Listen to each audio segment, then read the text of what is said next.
Hey everybody, it's Helen Hillix. Welcome, and I'm so excited today to talk to you about the do's and don'ts of loving a porn addict. And let's start out right now with some disclaimers. Whether or not there is such a thing as porn addiction is controversial in itself. Some people say yes, some people say no.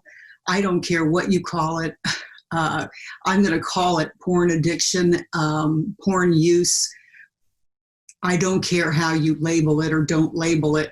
That's not important to me. What's important to me is discussing what it's like to love someone and usually live with someone who is using porn consistently and which has certain consequences in your relationship. So I'm not trying to label anybody any particular way. It's just we have to call it something. And I also want to say that I'm going to be talking about men as the porn users because it's hugely predominantly men who use pornography. Not saying that there aren't some females who do, but it's predominantly men. And I've worked with many, many, many couples for whom this has been the issue or an issue, and it was an issue in my own marriage in the beginning. So I have a lot of experience with it personally and professionally, and I personally have come a long way in the process of learning how to handle that situation, the do's and the don'ts. So there are also many partners, male, female, and gender fluid, who live with and love a porn user. So, how do you handle that reality? There's all kinds of suggestions out there, of course. Leave them. They're never going to get over it. Don't think about it. I've talked to so many women who they just say, I'm not going to deal with it. I'm not going to look at it, look at the reality. I'm not going to face it. I'm not going to talk about it. I'm just going to pretend that it's not happening and just go ahead and live with it. Some people say shame them, just keep shaming them. Other people say negotiate with them, make deals with them, do it together. So there are so many different ways that people, friends, and even people who are educated suggest that you handle this. But I want to talk about it in very simple terms today. What are the do's and don'ts of loving a porn addict? And let's start with, first, the behaviors that make you wonder whether it's a problem. And I think that it's important, whether you're talking about alcohol use or pornography or gambling or anything, really, any behavior that you think is interfering in your life or your relationships, it's very important to sit down with yourself and take a look at what are these behaviors that make you think it's a problem. And why is that important? Because when you get to the point of talking to the person about it, it's very important to have specific things that are happening that you can point to, rather than just saying, I don't like it, I think it's disgusting. That's not an argument. That's not a discussion. That's just an opinion. And of course, in relationships, myself included, we are full of opinions, aren't we? Full of opinions. And I used to have such invasive opinions about pornography, and I have had to really confront myself over and over and over again about looking at behaviors and not opinions. So when I talk about, first, what are the behaviors that make you wonder if it's an issue, if it's a problem? One of them is, how often do they use porn? Is he experiencing impotence when it comes to having sex with you? Is he experiencing, and again, I'm using he, it's possible that it is a female or gender fluid person, but I'm just going to say he for for expediency? Is he experiencing the inability to ejaculate or orgasm with vaginal intercourse? Is he criticizing you for not wanting to perform certain sexual behaviors? Is he blaming you for his impotence, his erectile dysfunction, or his ejaculatory difficulty? Is he blaming you for that? Are you having sex together less frequently? Is his porn use a taboo topic whenever you try to talk about it? Is he just say, no, we're not talking about it? And do you fight about it? You know, if the answer to any or all of these questions is yes, that you fight about it, that there is, erectile dysfunction and ejaculatory difficulty and less frequent sex and blaming you for those issues, if those are answered yes, then it's likely that you have someone in the relationship where, that porn is actually interfering in your love life. Now, if the answer is no, that it isn't interfering in any of those ways, and one of the other things is, do you feel a lack of intimacy between the two of you? Then, if the answer is no to all of those questions, then, maybe it isn't an issue at all. But one thing that I've learned from, again, my 35 years of experience as a counselor is that if somebody thinks something is an issue, it usually is. Because we don't like to manufacture problems, we don't like to. And I don't mean that if you are the jealous, if you're very insecure and you're constantly thinking the other person is cheating, they probably are. I don't mean that. I just mean that if a particular behavior like drinking, overeating, gambling, shopping, pornography, if those behaviors are making you wonder if it's a problem, then they probably are. So what are the do's and don'ts? Let's start with the do nots. And these may be challenging to you. And I'm going to say right off the bat, this is not an all-inclusive list. You may write to me and tell me 10 other things to do not that I forgot to put on the list. And I'd love to hear from you about that. But these are the things that popped into my head to mention today. The first one, and I cannot emphasize this too much, is do not take it personally. The other person's pornography use and masturbating to pornography has nothing to do with you. Even if you are having sexual difficulties, the other person using pornography and masturbation as a way of coping with whatever difficulties you are having is not your fault. It's not your responsibility. It's like so often people will blame their partner for them having an affair. Well, if you were having sex with me more often, or if you were nicer to me or whatever, I would never have done that. Well, that may be factual in a certain way. You may be having problems together and you may be having a deteriorating sex life, but you didn't cause that person to go out and have an affair. That was completely their choice. They could have chosen instead to say, let's get into some intensive couples counseling because things don't feel right. So it's never your fault what somebody else chooses to do to handle their pain. And I'll get into that a little bit more later. But whenever someone is doing something that looks addictive, whether it's pornography and masturbation, or again, overeating or drinking or drugs or whatever, it's because they're in pain of some kind. So don't take it personally. It's something going on with that person. Okay, the second don't is do not shame them. And this is very difficult. Our society is based on the shame-blame concept. So it's like if you're not blaming yourself for it, which is taking it personally, then you're going to shame them for it.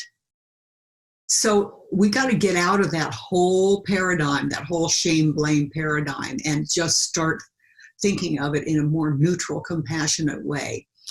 Don't call them names and labels like you're disgusting, you're perverted. Do not threaten them to leave for instance, by saying, I'm going to leave every time you find him masturbating to pornography.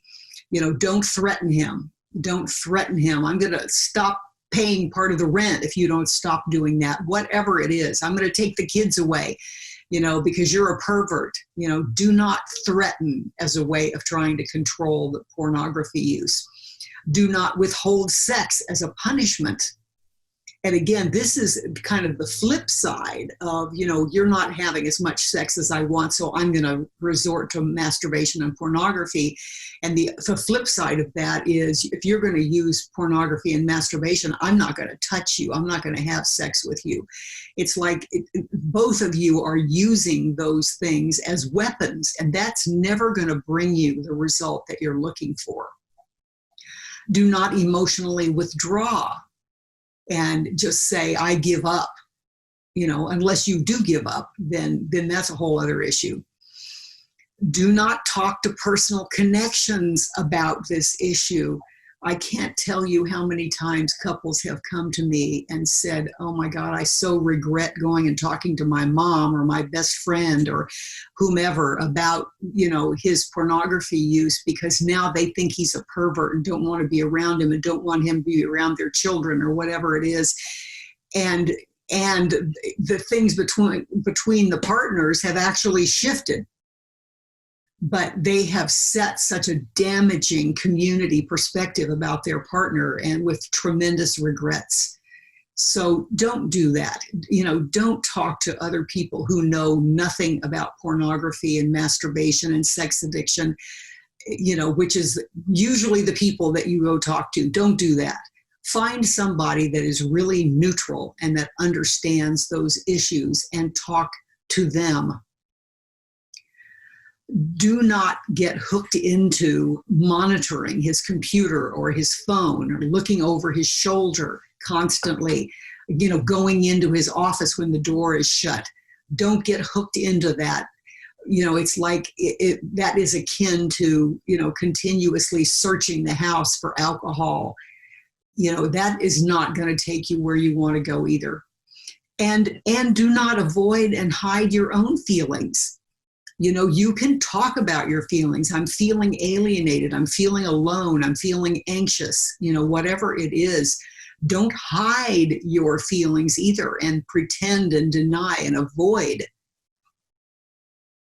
And, this kind of goes under the do not take it personally, but do not turn it on yourself and begin degrading yourself and saying, if my thighs weren't so fat, or if my lips weren't so long, or whatever it is, if I only liked giving blowjobs every day, don't turn it on yourself. And the last one is, do not use God against them. And, that is something that I see so often, is if my own threats don't stop the behavior, then I get to use God and say, this is a sin. That the church is totally against this, don't you? This is disgusting and perverted and against God. Do not get into that. Do not use God against the person. So, it's so weird. I can just feel the pain of all of these behaviors. And, I've done so many of them myself in the past. And I just can tell you personally and professionally that when you do any of these do nots, it's going to just lead to more pain, more contention, more separation energy, and more unhappiness. So if you don't do all those things, you don't blame yourself, you don't shame him, you don't talk to other people, you don't use God against them, all these things that, if you don't do that, what do you do? Well, I have a pretty long list of what to do, and I hope that it's helpful. First of all, get help. Get help from a counselor who knows about this topic and question them about it. Ask them what they believe. Ask them what their perspective is. Because they may say, yes, I know all about it. And you may get in there and they may say, I've heard this, honestly, you got to monitor everything he does. And it's like, that's not going to work. So, ask the person what is their perspective about it. And do your own research, get support from S-Anon, which is, Sexaholics Anon, which is like Al-Anon, but for people who have compulsive sexual behaviors. Go to S-Anon or some other 12-step group that can help with that kind of support. The second thing is, educate yourself in general about porn use, about addiction, sex addiction. Educate yourself. Don't just stay with your opinions. Educate yourself. Get information about it. Spend some time getting information about it and learning about it. This is so important whenever you're dealing with an issue of that your partner's behavior is triggering your own reactivity, is build your own self-esteem. Focus on yourself. That's all I'm going to say about that. The next do is show compassion. Because as I said before, if someone is doing a behavior that they know is not socially condoned, or that they know you don't like, that is looked at as something negative and painful, that they're doing it because of some pain inside themselves. So show compassion. Seek to understand his porn use. This is something that very few wives, partners do for their partner, is to seek to understand his porn use. Have conversations with him where you ask what masturbation and pornography provide for him. And, I understand that this is a big challenge, and a big challenge to that person to kind of expose themselves in that way, and a big challenge for you to remain neutral during such a conversation. But if you can manage to have that conversation about what porn and masturbation provides for them, you can get some real insights into your partner that will definitely help you have more compassion for them. Ask him what kinds of porn he likes to watch. This is another, exploration that will help give you information and will help give them information, because not very many people evaluate their own pornography use and say, I wonder why I'm using pornography, and I wonder what dynamics are a turn on to me.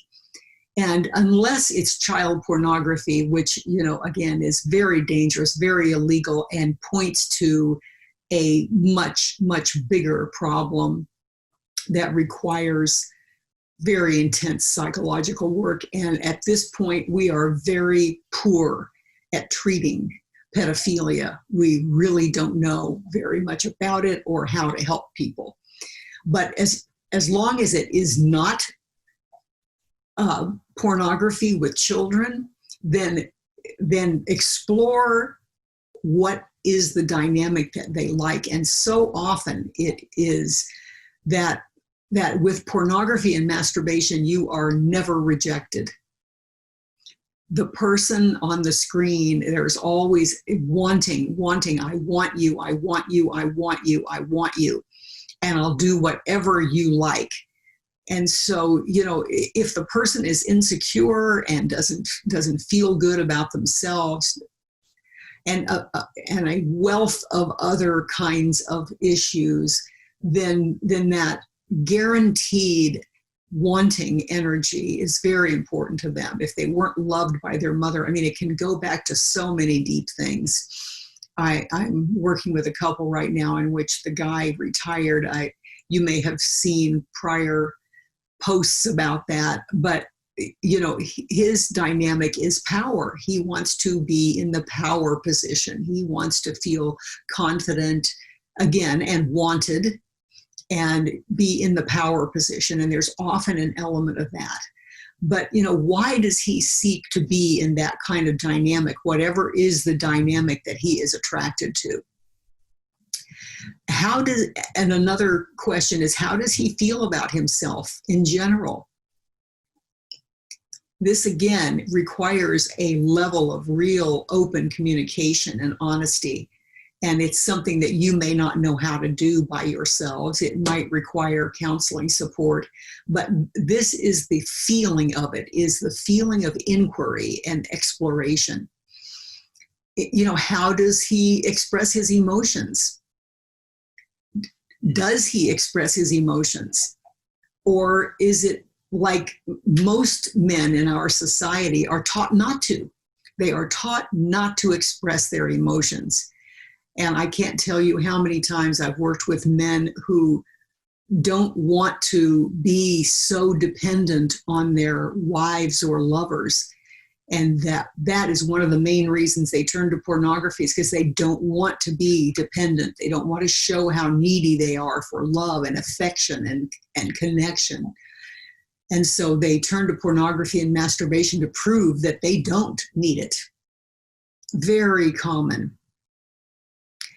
So the next thing may be really challenging to you, but it's incredibly important, and that is to look at yourself.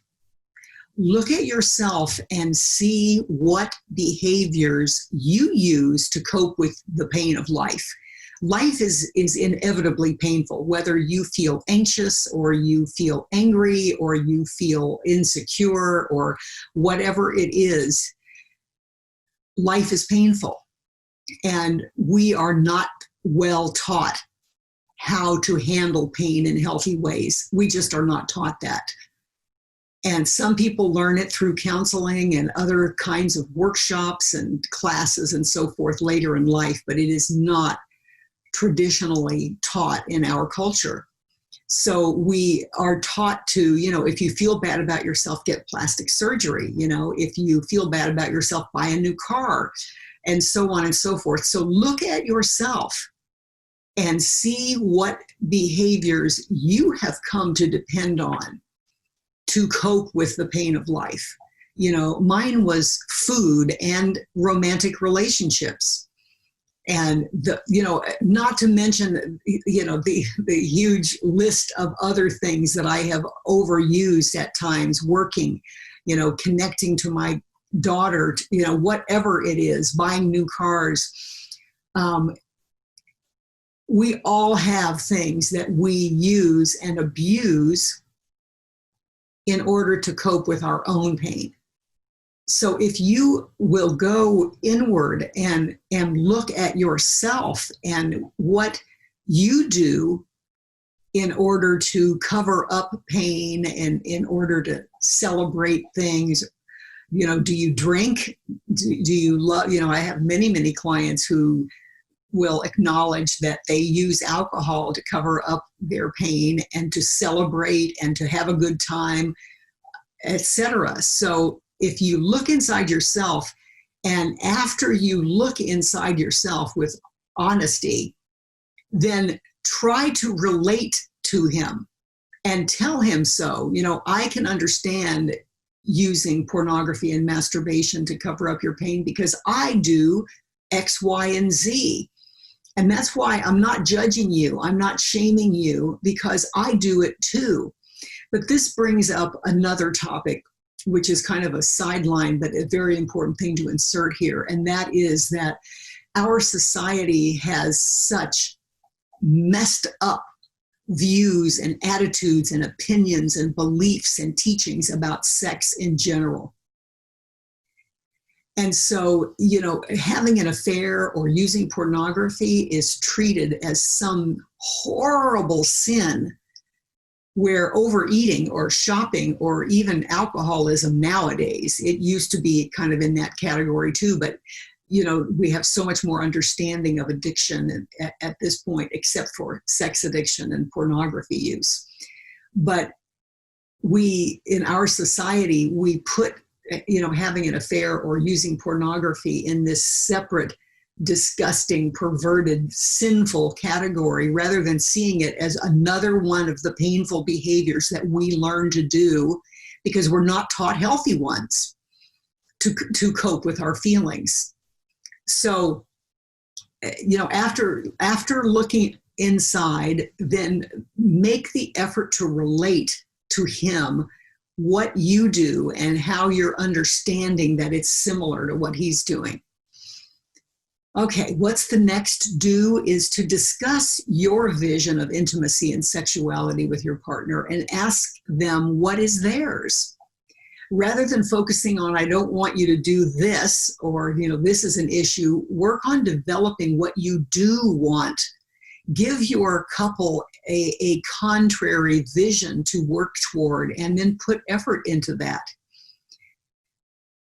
What can you co-create? What do you want to co-create?